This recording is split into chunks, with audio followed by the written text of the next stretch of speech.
So a very warm welcome, everybody, to this World Economic Forum panel on the global outlook. My name is Jeff Cutmore. I work for CNBC, and you'll catch me Monday to Friday for 3 hours in the morning doing the Squawk Box program. So hopefully after this panel is finished, if you haven't already found me or CNBC, you will reach out and do so. Good.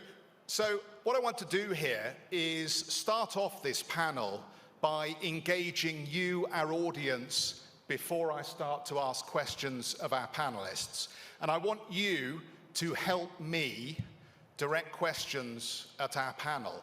And the question I have for you is, are we heading into recession or not? And what I'd like from you, and let me just tell you, the room is quite dark, so most of our panelists won't be able to identify you if you do put your hand up. So be reassured and be confident that you won't necessarily be seen voting.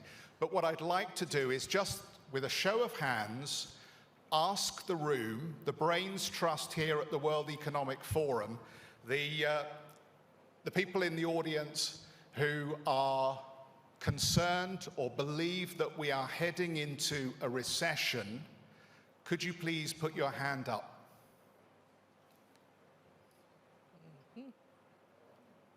Okay, just very roughly, that feels like around half of the room to me.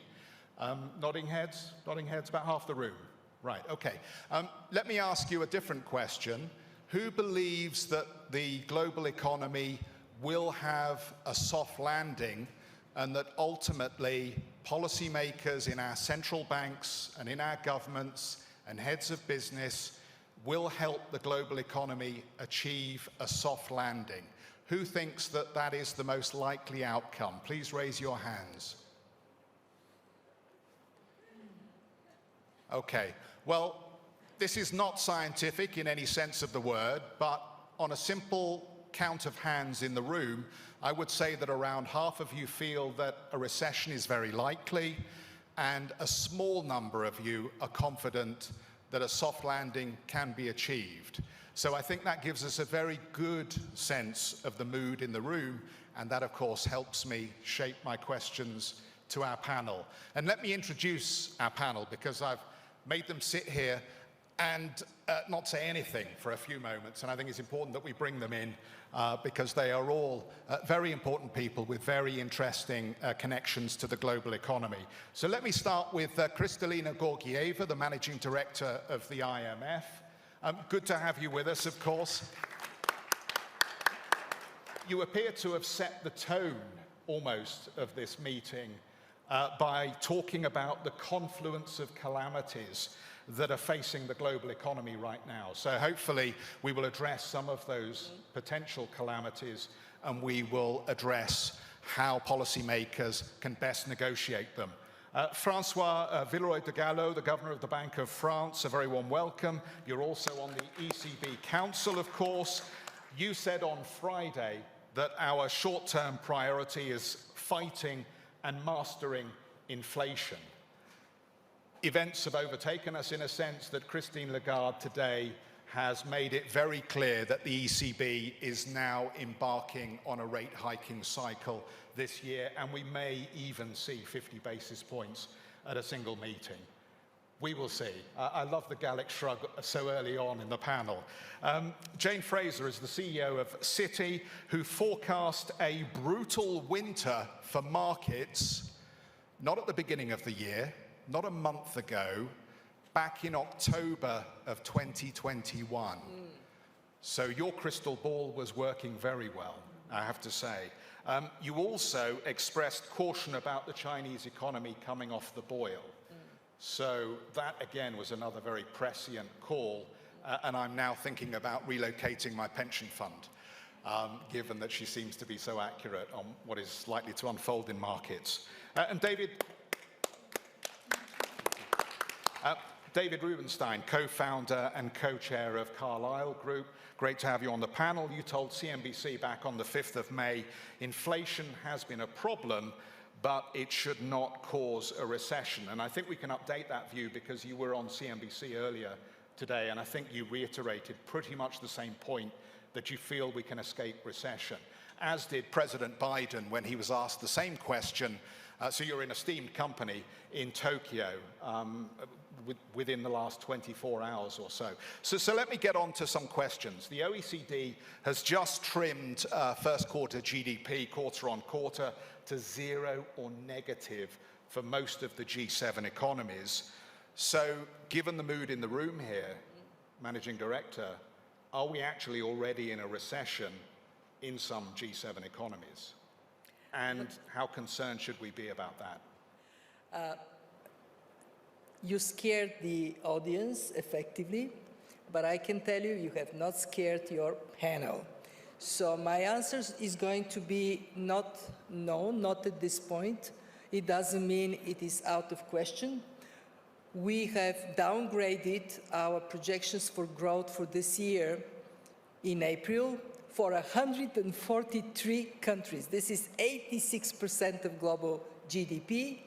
And since then, in a short period of time, a little bit like the weather here in Davos, the horizon has darkened. Why has it darkened? Well, when we did our projections, the war was already ongoing. Now we see the consequences going far and fast. In addition to that, tightening of financial conditions, dollar appreciation, and China slowing down. James' prediction, unfortunately, has materialized.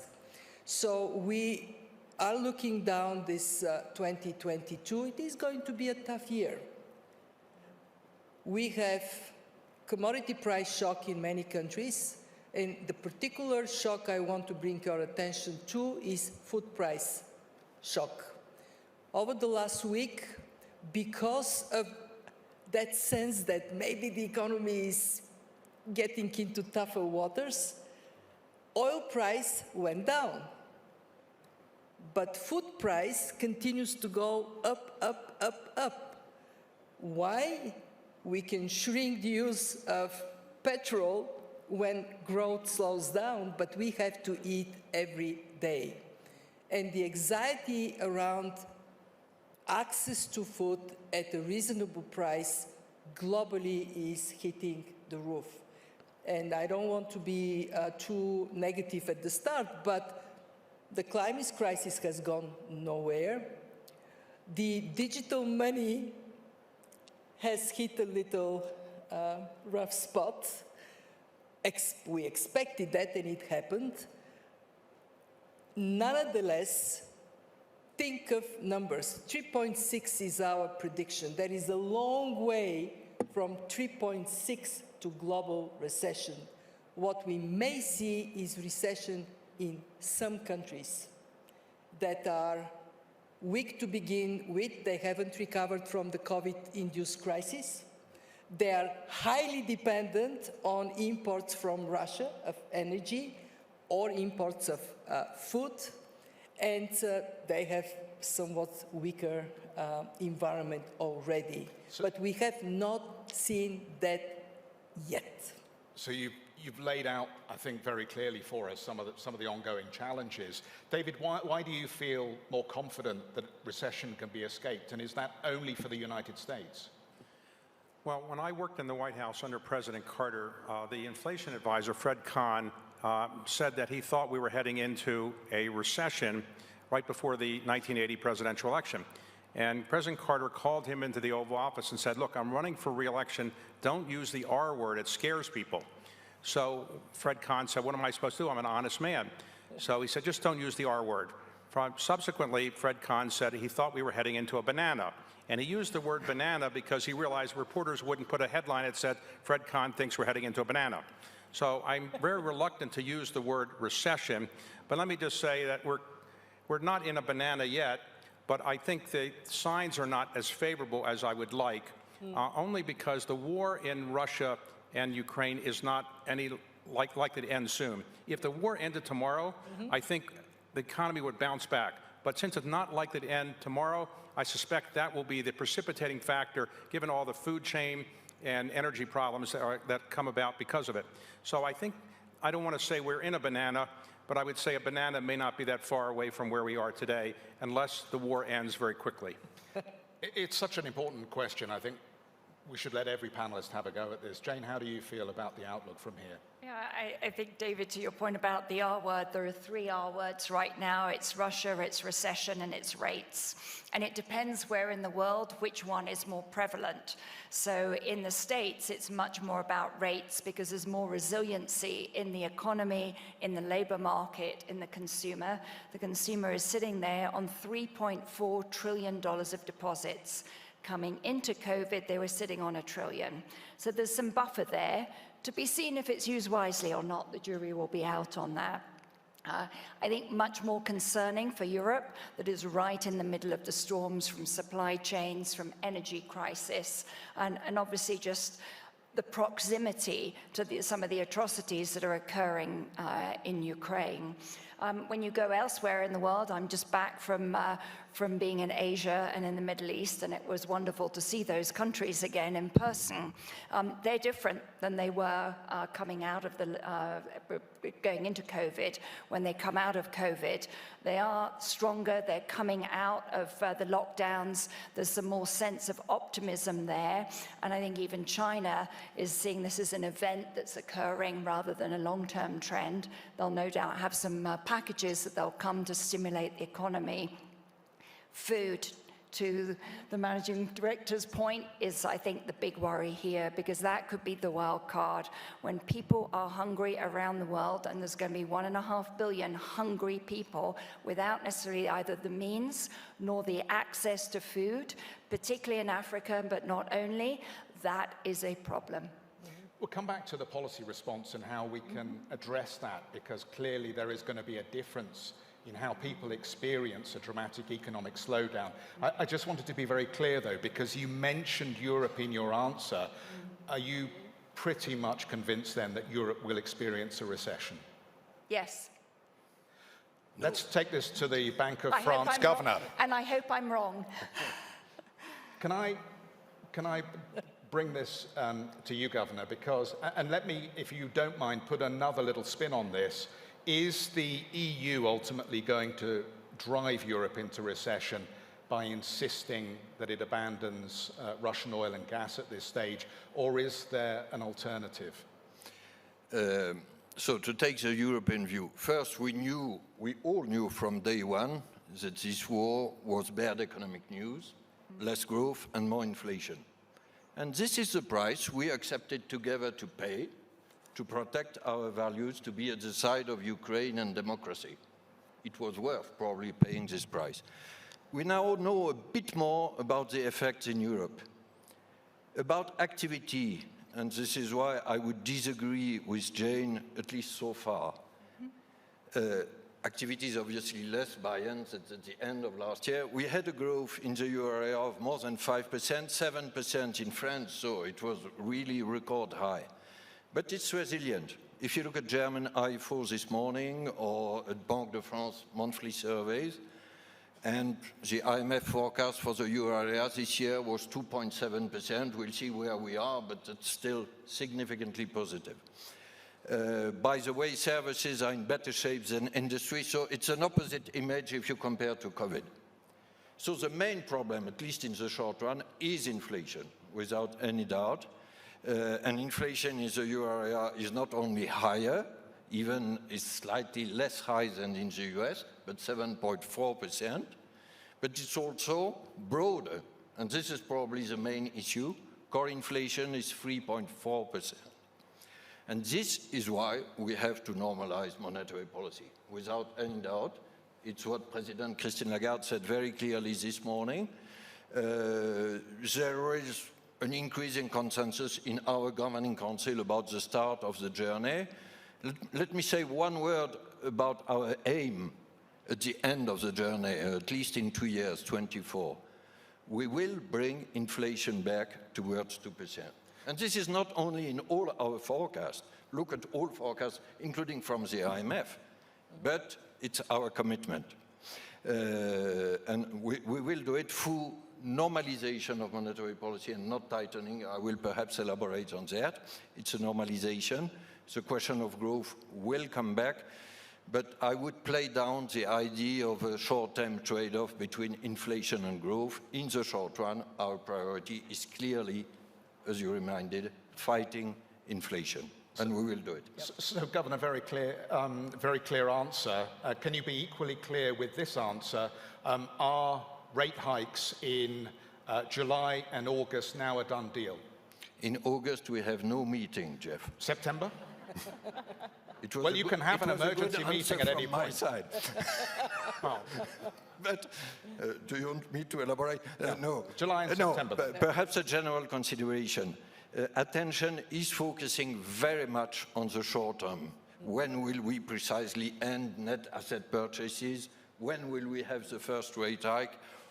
All of this is important, but frankly, if you look at President Lagarde's statement this morning, the deal is probably done because there is a growing consensus. I think that the next steps of the journey are now more important.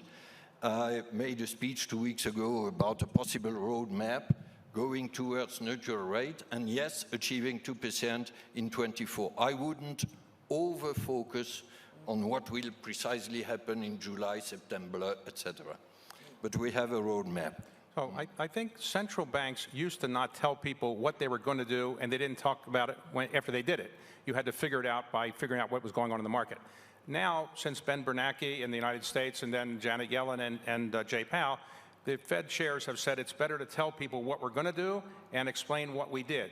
And there's a plus to that. But the downside is once you say what you're going to do, if you don't do it, you've got bigger problems. So having said we're going to have 2 consecutive 50 basis point increases in the next FOMC meetings, if we don't do that, people are going to think that, A, we have no concern about inflation any longer, and that's probably not realistic, or if they give a bigger increase than the 50 basis points, people are going to say, oh, it's a bigger problem than they thought before. So either way, it's a difficult thing to do anything other than what you said. And so I think what the Fed chairman said, it's 50 basis points the next 2 meetings. I think it'd be unlikely he would change that position. 2021, we were told that this was transitory inflation. 2022, the beginning of, we were told this is transitory inflation. Effectively, the causes of that inflation were misdiagnosed, and now we're told that the right medicine is to dramatically hike interest rates to choke off demand. We were told this is a supply-side problem. How do we know that the right medicine is actually to give the European economy 2 interest rate hikes so far, July and September, and perhaps the 2 that we're talking about in the United States? Well, may I? Go ahead. Sorry. 2 quick reactions. First, you speak, Jeff, of dramatic rate hikes, etc. This is not the kind of words which are in Christine Lagarde's statement or in my expressions. I use the word normalization for a very simple reason. We are still releasing the accelerator. We had exceptionally accommodative monetary policy with asset purchases, negative interest rates, even in our cases. And as far as we are not at neutral rate, it remains accommodative. So we are releasing the accelerator. We will see if later, after the neutral rate, we have to press the brake. And second, you are again with this idea there 50 basis points hike, etc. Frankly, we are not there. What is important is to see this journey, and it's not a dramatic change in the language. It's a change in the situation. There was a supply side shock last year, you are right. But it's why I mentioned that core inflation is increasing. And if you allow me a technical remark, in our forward guidance in the ECB, we have an important condition on underlying inflation, the third one. I think it's more and more important because if it is about core inflation, then monetary policy is relevant again. With global debt higher than it was in 2008, inevitably markets are going to take this kind of messaging badly. David? On inflation, I just wanted to add, it's probably a mistake for all of us to comment on these things and think about these things, to have thought that you could stimulate the U.S. economy as much as we did because of COVID, and stimulate the European economy as much as they did because of COVID, and to think that there wouldn't be inflation coming about as a result. Plus, the very loose policies the Federal Reserve and other European central banks had in terms of buying securities and so forth. So that was probably oversight to think that that wasn't going to produce inflation. And then when the war came in Ukraine, that compounded the whole thing. What we've learned before is that when inflation gets into the system, it takes a while to get in, but it takes a lot longer to get it out. And that's what Paul Volcker always used to say. It takes a lot longer to get inflation out of the system than get into the system. It's taken a couple years to get it in. It's going to take a while to get it out. Jane. And I think the reality is, if when you're asking any of us, what's the rest of the year going to be like, we don't know. There's uncertainties, I think, that will get clearer around supply chains. So if all goes well, we're starting to see the supply of commodities beginning to outstrip demand, because to the managing director's point, you have an ability to reduce down demand somewhat on the commodity front, excluding food. So I think we're getting quite optimistic that there is a path forward from the chaos we've been seeing, that the supply and demand imbalances on commodities will ease up. That will help. But on all of the geopolitical and the other fronts, we just don't know. And so what we're asking of our central bankers is a very difficult thing, which is to take actions now without quite knowing where they'll overshoot or undershoot. And I think we've got to have some patience here and really have our eyes open and understanding what happens to consumer behavior, what happens to confidence, what happens in the corporate sector, and take this step by step. Well, Kristalina, I mean, Managing Director, one of the problems with this story is that we know that in part the supply chain challenges have now become incredibly politicized. You know, the focus very much for companies all around the world is looking at the manufacturing hub of China and China's response to COVID. And we've talked a lot about that, you and I, in recent months, and you've given very frank views about how you think that living alongside COVID has to be the right response. But here today, we now have President Biden ratcheting up the tension again with China over the issue of Taiwan. This will only increasingly politicize the supply chain story and encourage disinvestment of Chinese businesses in America and American businesses from China. How does this help with inflation? Let's go back. In 2021, we were all overly optimistic that having vaccines is going to eliminate lockdowns. And at that point, we didn't think that supply chain interruptions are going to play a major role. Now we know better. Supply chain interruptions because of COVID today are a major factor for the Chinese economy, for the Asian economies, for the world. The second thing we learned with the war is that there could be unthinkable shock that adds fuel to the inflation. And that is a broader lesson. We do live in a more shock-prone world.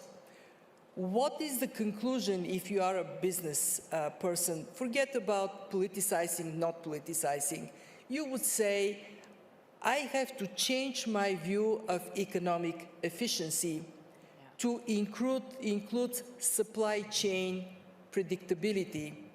Security of supplies clearly cannot anymore be left on the theme of least cost solution.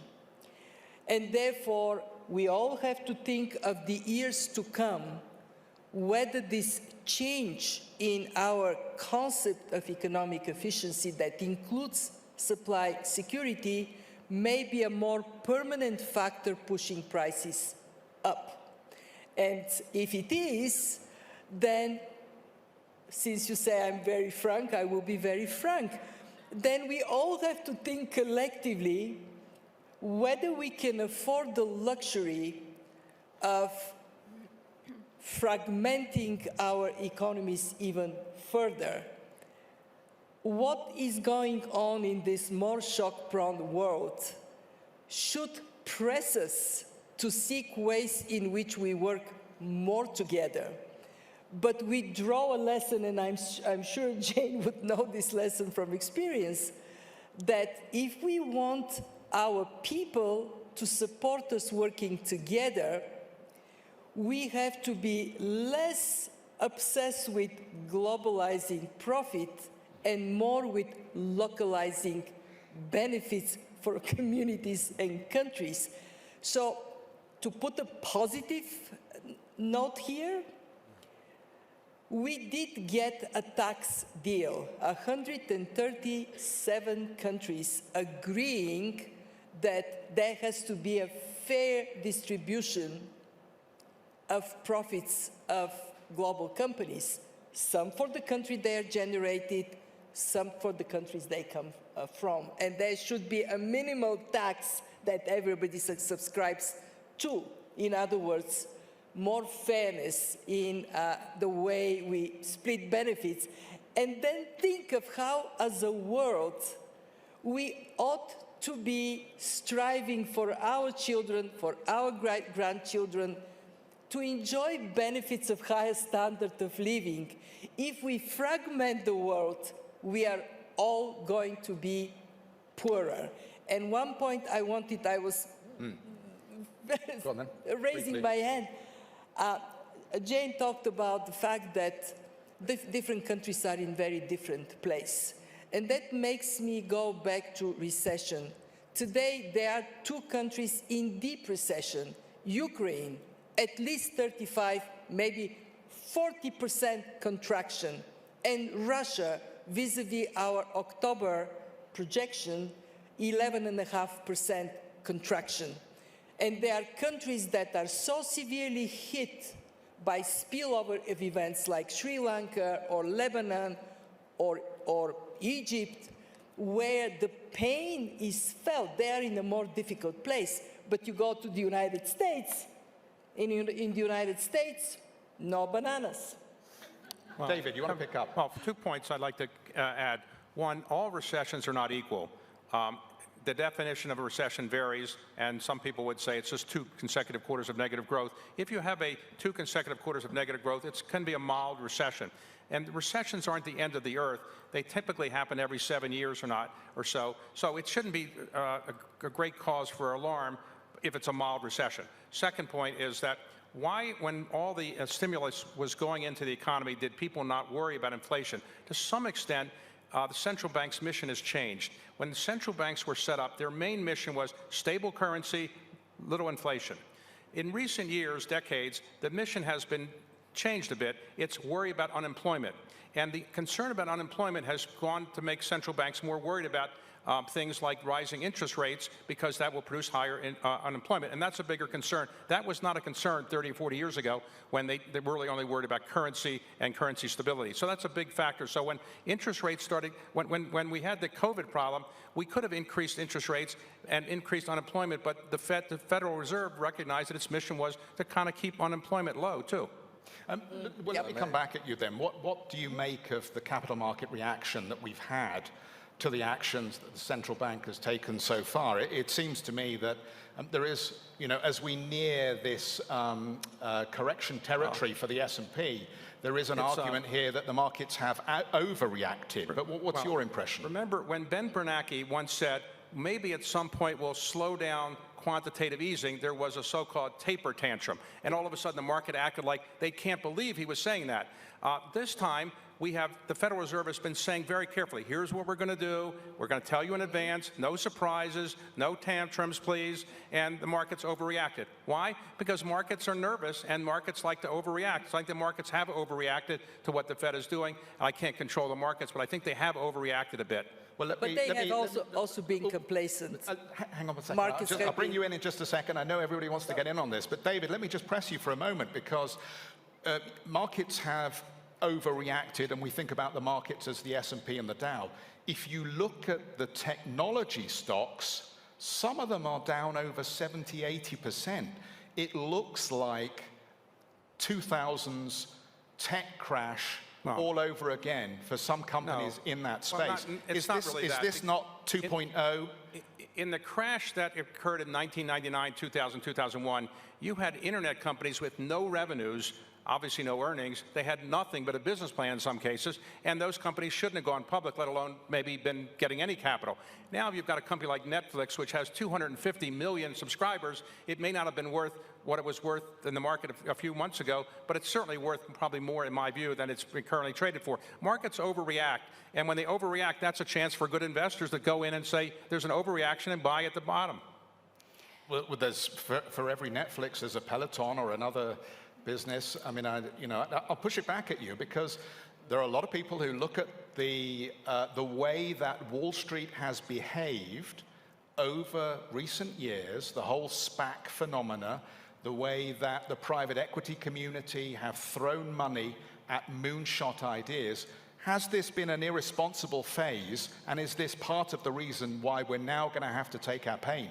Well, I'm not defending Wall Street and everything that was done in the SPAC market and all the valuations put on all the companies, but some of the companies that were highly valued and people made fun of for a while, like Amazon. Take Amazon. People made fun of it in 1999 and 2000, said it really shouldn't exist, and obviously turned out to be a great company. A lot of these companies whose values have gone down recently are still great companies, and maybe the value is overreacted by the market. I think there's some great buys there. I don't think it's all of a case where 1999 and 2000.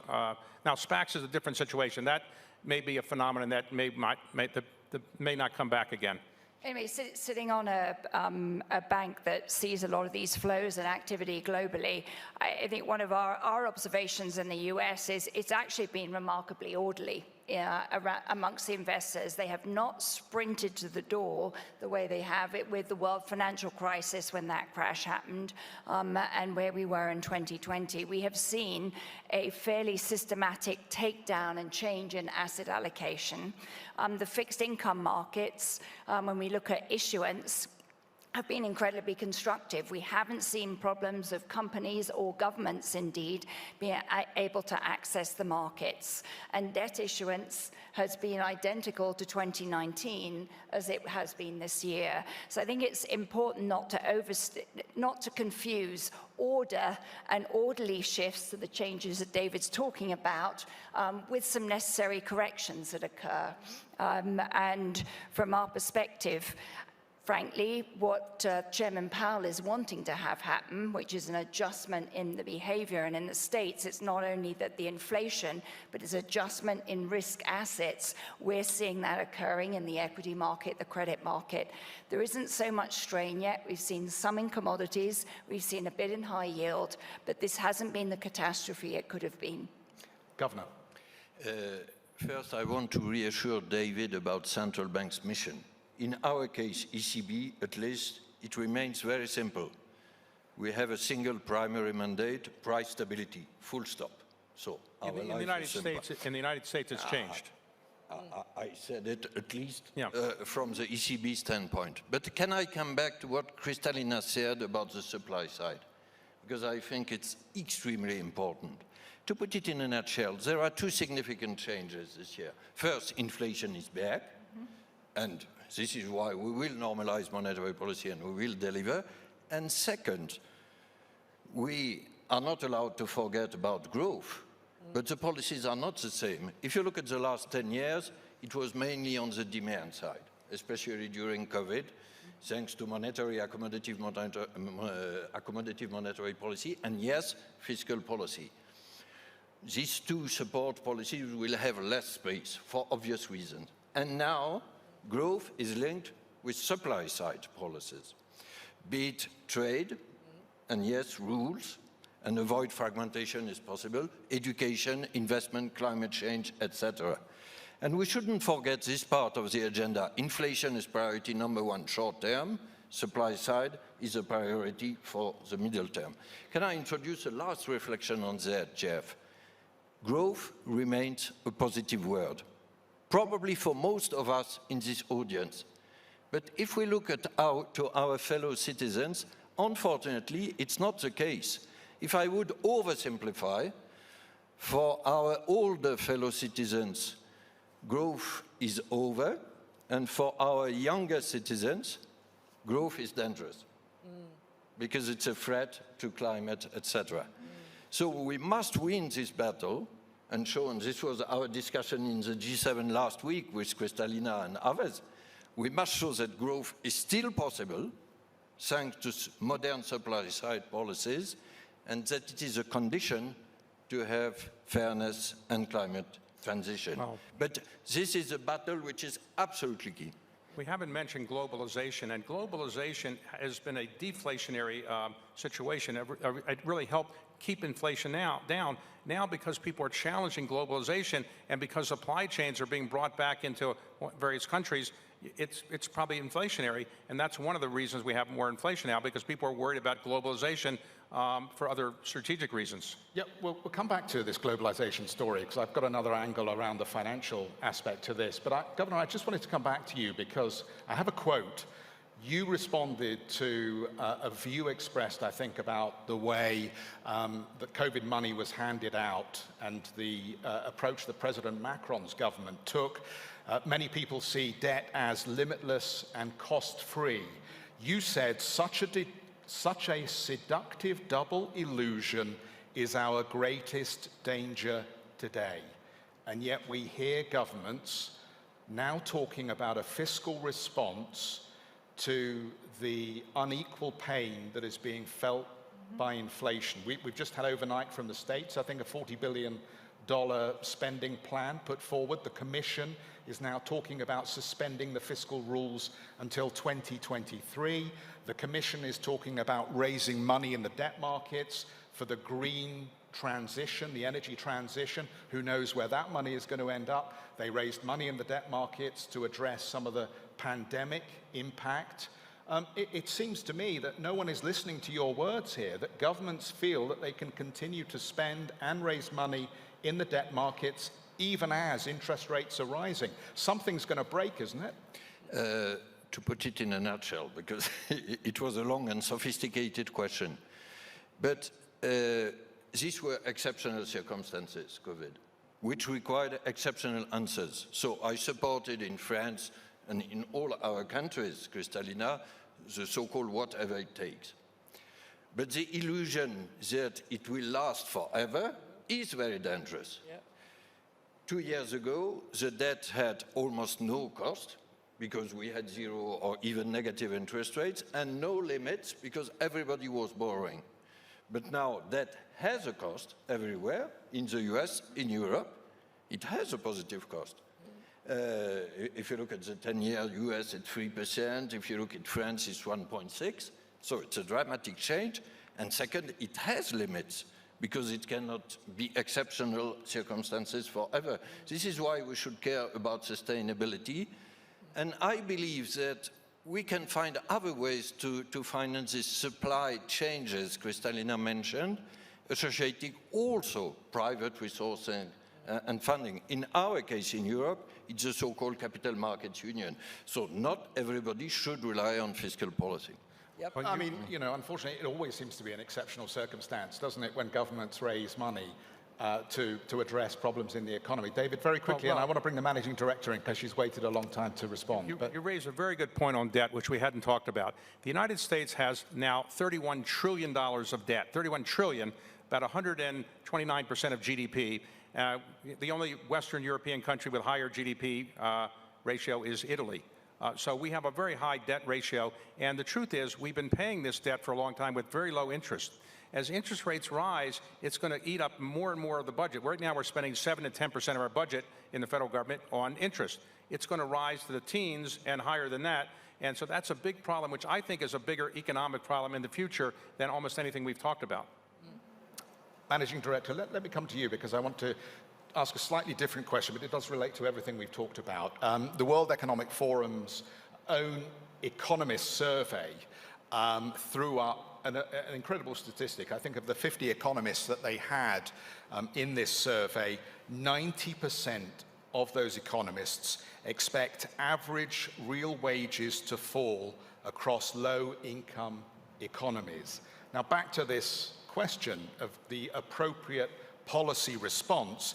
How do you protect those people without worsening inflation, but guaranteeing they have access to food, to the security they need to live a good life?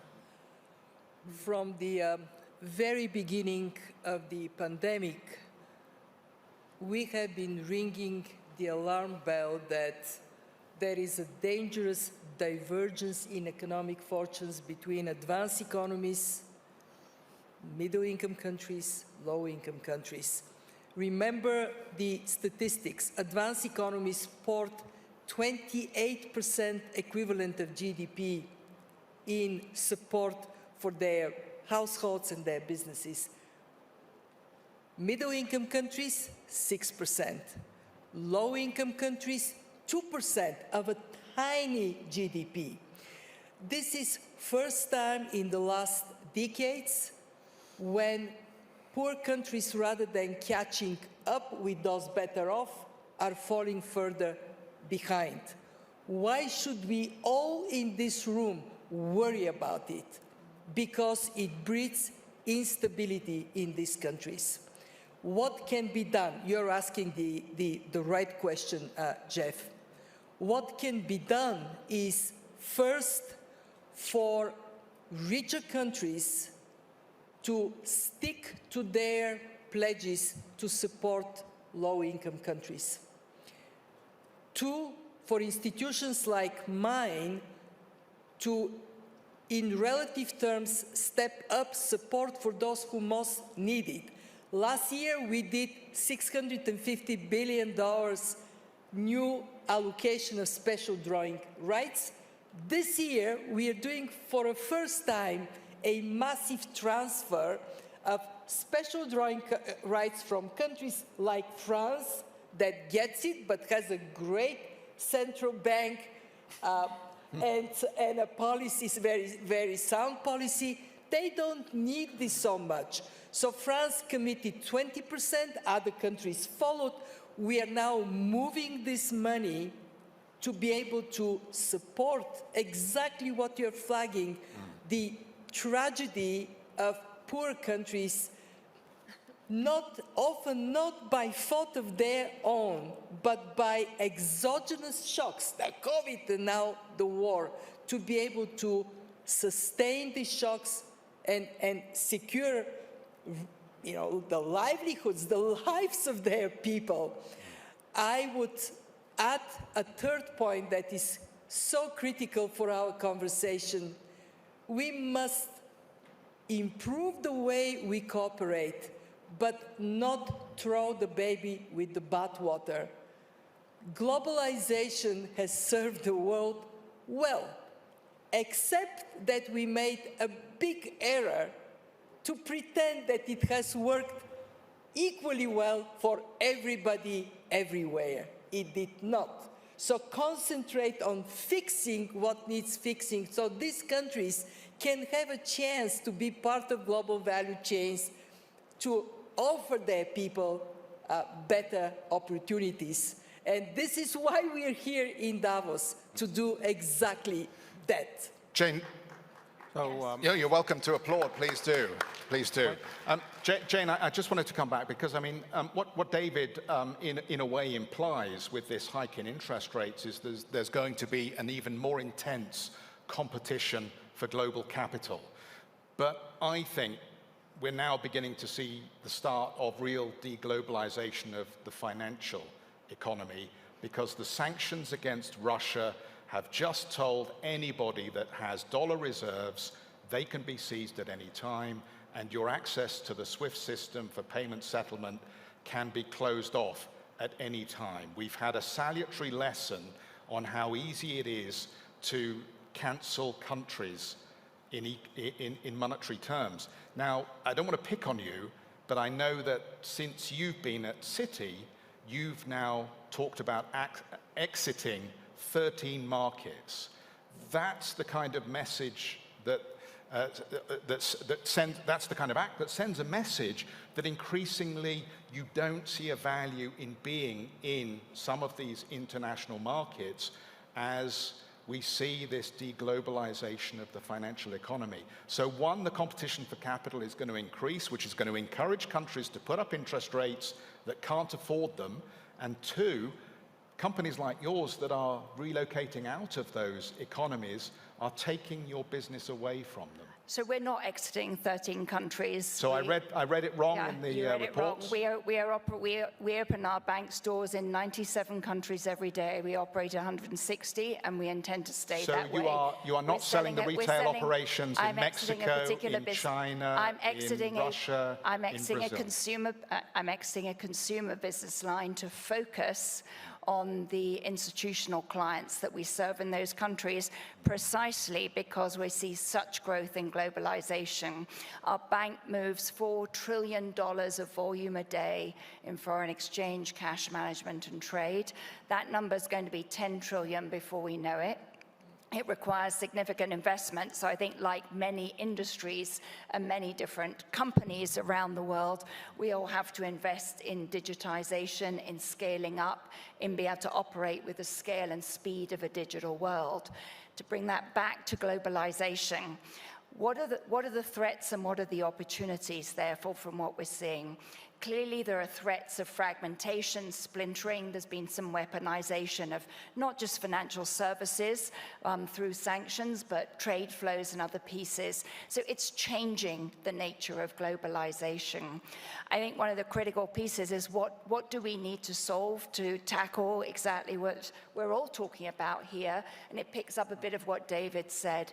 It's the technological advances that will enable us to move supply chain resilience. It takes someone 5 to 10 years to move supply chains dominated by China to other parts of the world and build this out. These are problems that are going to take long.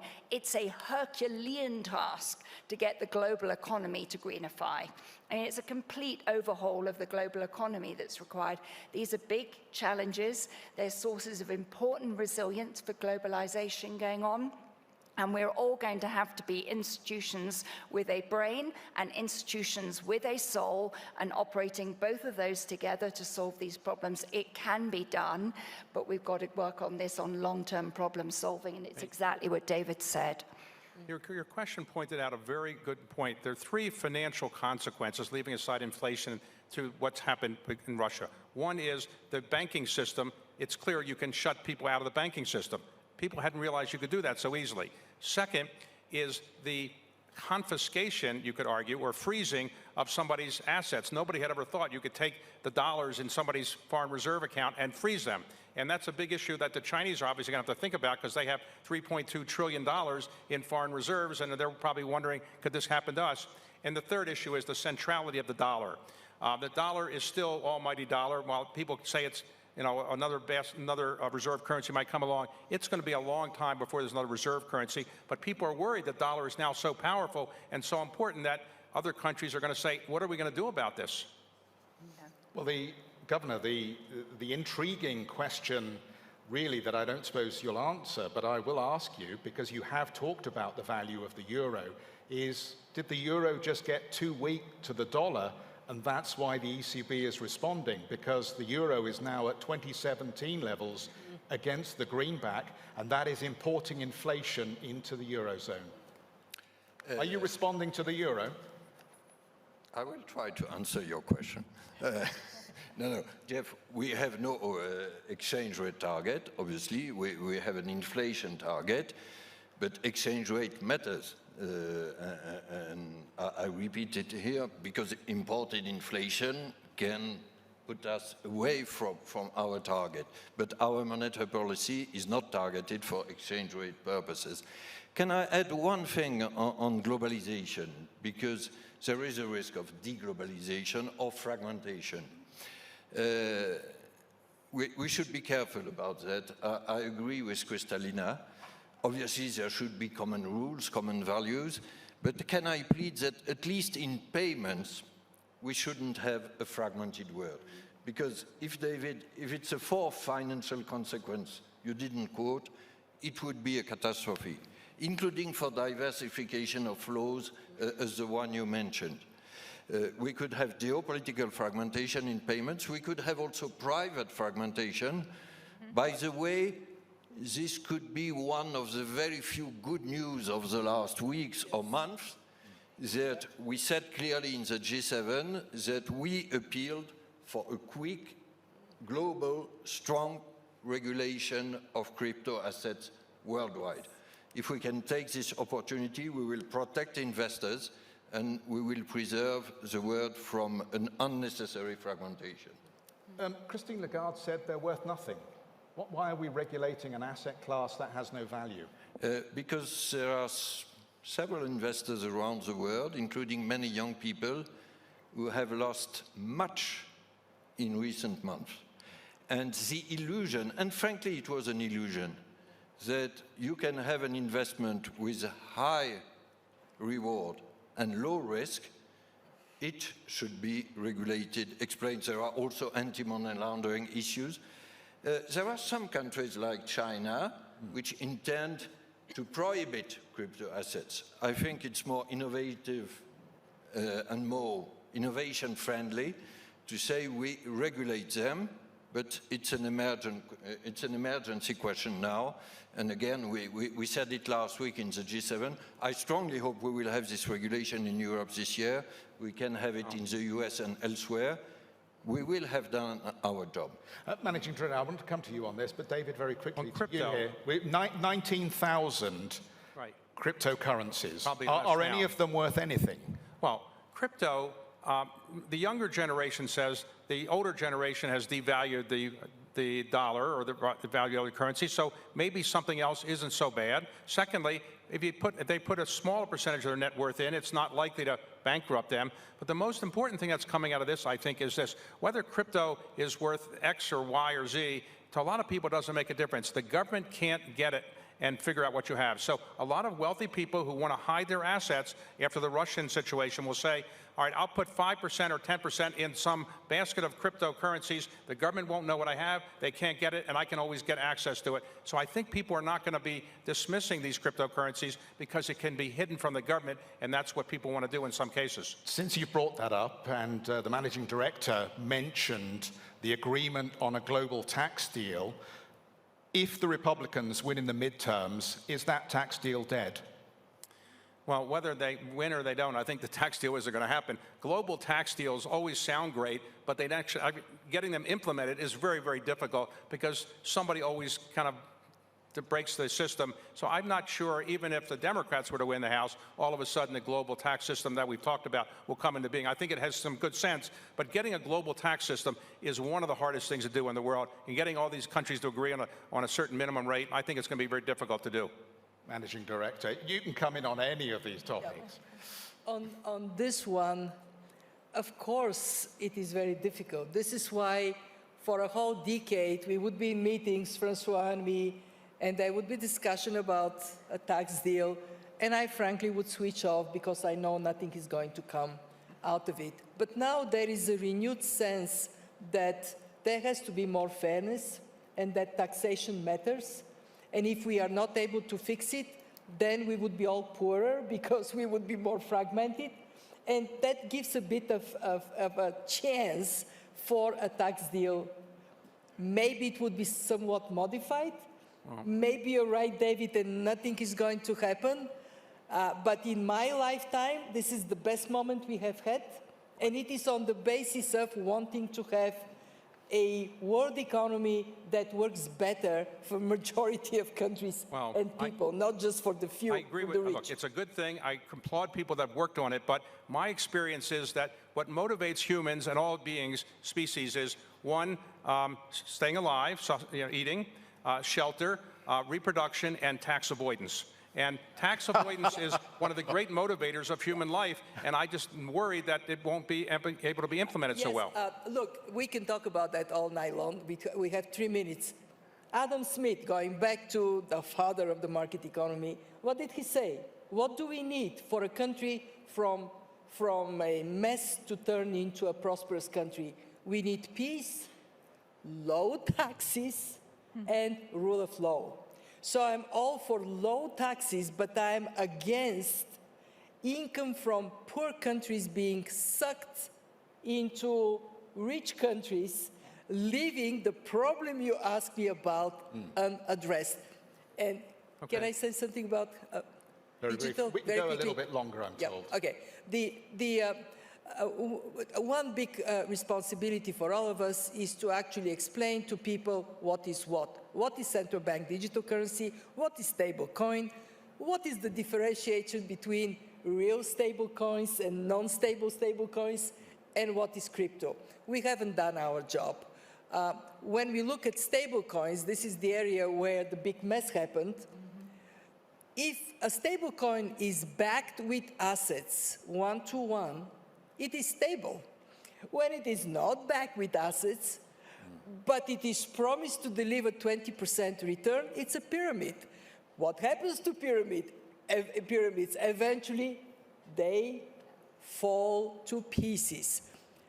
And that is where regulation, Christine is talking about this segment, but regulating the stable coins, ensuring interoperability of CBDCs, and recognizing that Bitcoin may be called coin, but it's not money. All of this we need to work on. Governor, very quickly, see if I can get along the line very quickly. No, very briefly on that. First, I agree 150% with Kristalina. By the way, you have an excellent panel at 6 on CBDC, so don't miss it. And no, I only wanted to bring good news, hopefully, on this tax agreement. We could have good news on the European side, and believe me, having unanimity of EU 27 is not that obvious, but we could have good news till June, and then the good news might cross the Atlantic. And I think there is a sense of common responsibility. What is at stake with this crypto regulation, with taxation? It's not bureaucracy, it's not red tape. It's giving our fellow citizens the feeling that globalization can be fair. And if we miss these two opportunities, there are examples, but very good example. If we miss these two opportunities, we will have missed something much more dramatic. Because here in Davos, or in this room, we are in favor of globalization, but we must show that it can be fair, green, and bring more social justice. So let us take the opportunity. It's a burning political question. Jane, you wanted to come in. Yeah, so if you look at what's happening in the world, we're unbundling from what was the old institutions of the world financial order, and we're now rebundling around new digital architectures that are largely born digital. So there's a disconnect between the two. And I think to the point we're talking on crypto, or we're talking on all the different dimensions in the world, the imperative is that we bring with that the safeguards, the independence of institutions, and some of the software to make sure that that new system around these digital architectures does fulfill the promise and the opportunity they can afford for inclusion, for tackling the countries that are having challenges here. But it's going to require a lot of brain power and thought rather than just economic opportunism to make sure they work. So we love the technology, not sure about some of the crypto products as an example. It says time out on the board, but I'm going to grab a couple of minutes just to wrap up, because it's always better to finish these panels on a generally positive note, I find, and we've talked about a lot of the challenges here and that confluence of potential calamities that we could be facing. So maybe if I could just leave each of you with the opportunity to say in a few moments, what is the most positive thing that policymakers could do to make sure we have an easier ride going forward than perhaps some of the messages from the audience have suggested we will have? I would say over the last 25 years, we've had at least 3 crises that are worse than this. The bubble burst of the early part of this century, the COVID problem, and the Great Recession. They were all far worse than where we face right now. And I think the people responsible for the government and the economies recognize the challenge we have. People are on top of it. And I don't think it's going to be the crisis that we've experienced in the last 25 years in any of those 3 instances. It'll be a mild banana if there's a banana. Jane. Build long-term resilience, and thinking in the longer term, let's get the government policies for climate change and the framework we need in place for the longer term, the same for healthcare for the next pandemic, and the same for the economic resilience that we need and the social resilience. We need some more long-term policies, long-term planning here. Governor. My positive message would be that democracies are not that bad. And we had... No, but we had an impressive proof. We reacted together stronger, quicker, and more united than expected to the war. And look at what happened to two non-democracies.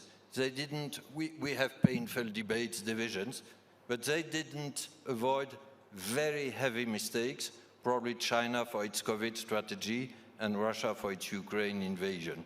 It's a good lesson. Managing Director. The overlaying crisis upon a crisis, they have taught us a very important lesson. Think of the unthinkable. Pandemic, stopping the economy, unthinkable. War in Europe, until it happened, unthinkable. How many more unthinkables are going to come? And the positive is that now that we know that this concept of resilience, resilient people, educated, healthy, with social protection under their feet, resilient planet, one that we care about to pass to the next generation in good shape, and resilient economy that is more than just the banking sector. Labor conditions, how we work, all this matters. And I honestly think very positively about us becoming more mature and therefore more able to deal. Only one problem for me, David, I would never think of banana the same way as I did before. Oh, okay, well, on that very positive note, let me wrap up the panel. Our panelists have been terrific. You as an audience have been terrific. Please thank them for their contributions here.